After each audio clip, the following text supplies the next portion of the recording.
തേങ്ങക്കൊക്കെ ഇപ്പം എന്താ വില. തേങ്ങ അല്ലാതെ നല്ല അടിപൊളിയായി കുറുകിയൊരു കടലക്കറി റെസിപ്പി ഒന്ന് കണ്ടുനോക്കിയാലോ. 5-6 മണിക്കൂർ കുതിർത്ത കടല കുക്കറിലേക്ക് ഇട്ടിട്ട് ഒരു സവോള ചെറുതാക്കി അരിഞ്ഞതും ഒരു തക്കാളി ചെറുതാക്കി അരിഞ്ഞതും പാകത്തിനുള്ള ഉപ്പും കടല വേവാൻ പാകത്തിനുള്ള വെള്ളം കൂടി ഒഴിച്ചിട്ട് കടലിൻ്റെ വേവിനനുസരിച്ച് ഒരു 5-6 വിസിലടിച്ചെടുക്കുക കേട്ടോ.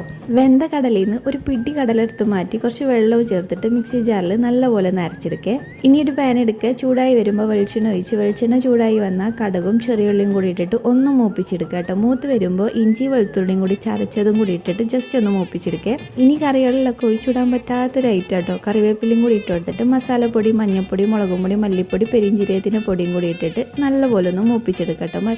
മസാലപ്പൊടിൻ്റെ പച്ചമണം മാറി വരുമ്പോൾ നമ്മൾ നേരത്തെ അരച്ച് വെച്ചിട്ടുള്ള കടലിൻ്റെ മിക്സും കൂടി ഒഴിച്ചിട്ട് ഒന്ന് ജസ്റ്റ് ഒന്ന് ചൂടാക്കി എടുക്കുക കേട്ടോ.